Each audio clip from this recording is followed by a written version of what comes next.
You can sing along with this one if you want. You as well. He had white horses and ladies by the score, all dressed in satin and waiting by the door. Ooh, what a lucky man he was. Ooh, what a lucky man he was. Real live musicians, ladies and gentlemen, here on the show. We are BackTrax from Jubilee Auditorium.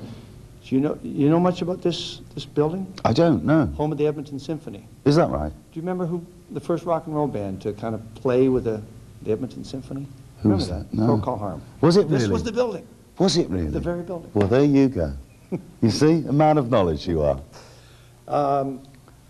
You have an ear for lyrics. You have an eye for the visual. But when you're on stage there, and I was watching you work out, do you still think as a producer as well?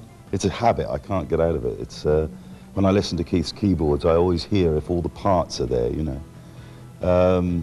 But it's just something we do. We kind of cover each other in a way like that. Do you?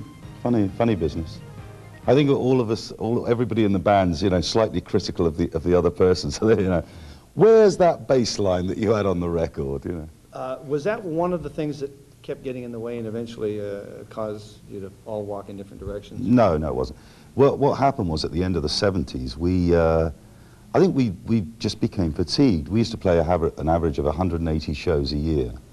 And every 18 months we'd bring out another record. Well, of course, you know, if you do that for 10 years, you end up, we ended up just emotionally, creatively fatigued, physically fatigued. And I think we just felt that it was time to take a break, time to stop. We did at least have some degree of originality at that time, and that I cannot separate it from memories, you know. They are part of my life, they're part of our fans' lives, and now we come to play on tour with them. I think the most powerful feeling is that you can feel people's lives when you play Lucky Man. Somebody will say, oh, you know, I remember what I was doing when I first heard it, or, you know, I remember we just played Budapest in Hungary, and we were playing pictures at an exhibition, and I saw this chap in the front row, and he had tears streaming down his face. And after the show, he was waiting at the back door to get an autograph, you know.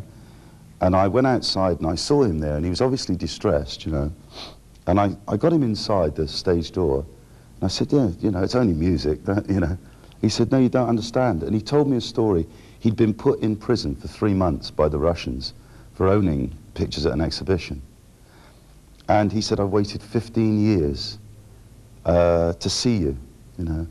And all that time, all those memories of being a prisoner and of being suppressed, obviously all flooded back to him with this record of pictures at an exhibition. And it's that, really, that when I hear material from the past, it's those sort of things that make me think it was worth it, you know.